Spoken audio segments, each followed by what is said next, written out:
আমরা অত্যন্ত আনন্দিত যে আসলে আল্লাহ রাব্বুল আলামিন আমাদেরকে কিছু মানুষ যেন ঈদে আনন্দ উপভোগ করতে পারে।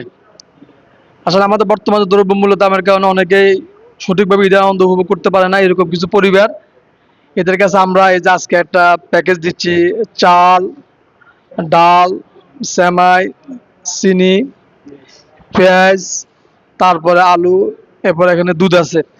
তো এরকম আমরা প্রায় ৬-৭টা আইটেম দিয়ে একটা ঈদের প্যাকেজ করেছি। অন্তত তারা যেন ঈদের সময় তারা নিজেরাও আপ্যায়িত হইতে পারে, পরিবারকে করতে পারে, প্রতিবেশী দিতে পারে।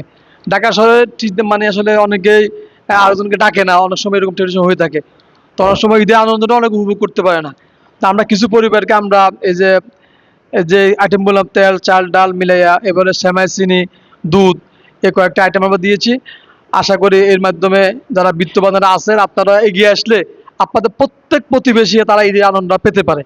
আমরা ইতিমধ্যে প্রায় শতাধিক এতিম শিক্ষার্থীদের মাঝে আমরা ঈদ বস্ত্র বিতরণ করেছি। এরপরে এর আগেও আমরা প্রায় ৬০০ প্যাকেটের উপর আমরা ফুড প্যাকেট বিতরণ করেছি রমাদান উপলক্ষে। প্রায় ৪ থেকে ৫ হাজার লোক ইফতারের আয়োজন করেছে। প্রত্যেকটা উদ্দেশ্য হচ্ছে জাস্ট তাদের পাশে দাঁড়ানো, গরিব অসহায় মানুষের পাশে দাঁড়ানো, এবং সমাজে বিত্তবানেরা যেন এগিয়ে আসে, এবং আপনারা যারা জাকাত দাতা হয়েছেন আপনারা যেন জাকাত দিতে পারেন, একজনকে একটা ঘর করে দিতে পারেন। আমরা এই সমস্ত প্রকল্প নিচ্ছি। তো সবাই সহযোগিতা করবেন, দোয়া করবেন। বা অন্যান্য ওয়ার্ডে আপনাদের যে কোনো প্রয়োজন হলে ইনশাআল্লাহ আমরা পাশে থাকবো। আমরা আরো বেশি সহযোগিতা করতে চাই। শুকরিয়া, ধন্যবাদ সবাইকে। আসসালামু আলাইকুম ওয়া রাহমাতুল্লাহ।